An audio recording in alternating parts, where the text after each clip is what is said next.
Hey guys, saw you this morning. Recording this in the afternoon of the same day. It's what is today? Today is Wednesday, the 9th of September. I mentioned to you when I saw you this morning that I would record two videos for you today. One on American literary nationalism, the other on the beginnings of the novel in America. So this one is about literary nationalism. It is short. I'm not going to talk long, I promise. I know I always say that, and then I go on, but this is a short video. I hope. We'll see.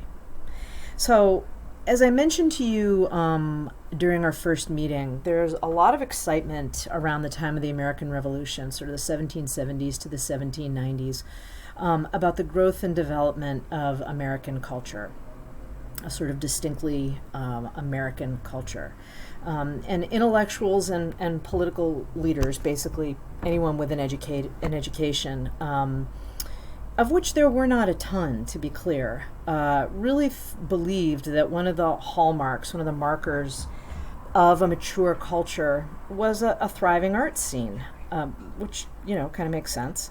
And so they really were anxious to see the sort of flowering of arts and letters in the American Republic.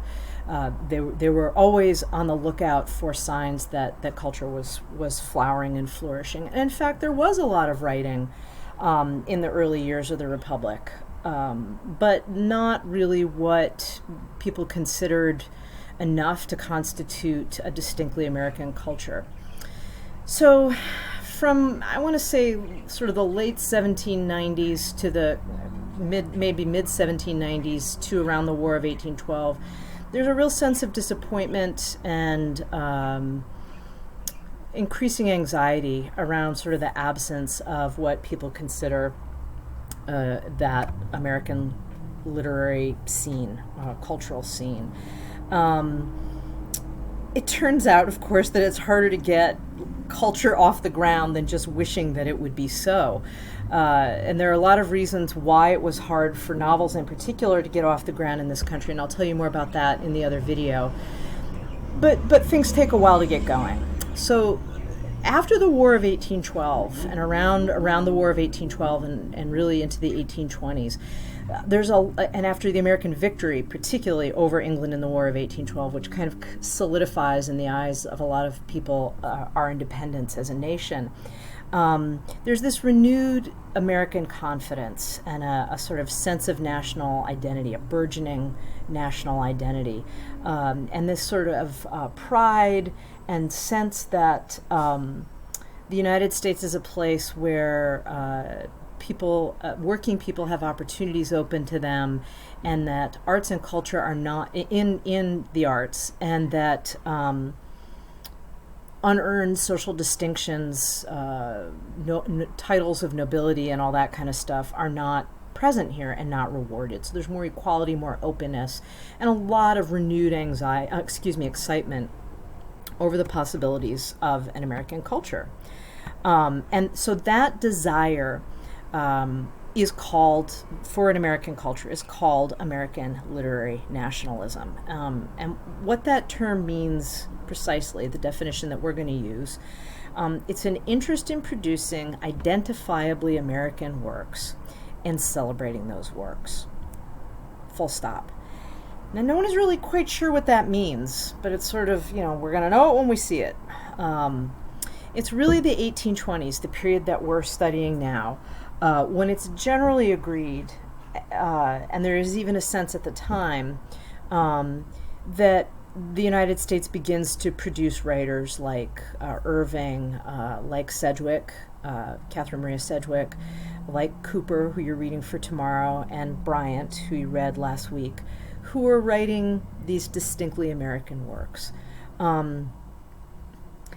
At the same time, though, there's this kind of nagging anxiety that they're really just, a guy like Irving, Cooper in particular, are really sort of just American versions of great British writers like Sir Walter Scott. So it's really not until Hawthorne and Melville and Dickinson and some other folks that Americans feel comfortable saying, yeah, we do have a distinctly American literature. Okay, so literary nationalism, that desire for identifiably American works, though, as I said, no one is quite sure what that means, which of course makes it harder to produce said distinctly American texts. So I want to be clear on something, though. Even though we call this literary nationalism, nationalism has some, I would argue, negative connotations. It's really a misleading term in this context. They're not writing sort of unabashedly patriotic works. You saw that when we were looking at Irving's author's account of himself. He's excited about America and the natural world, but he acknowledges that Europe has some things that America doesn't have. We'll see this in Cooper when you're reading the section from the Pioneers that we're going to talk about tomorrow. There are things that Americans do that are disturbing.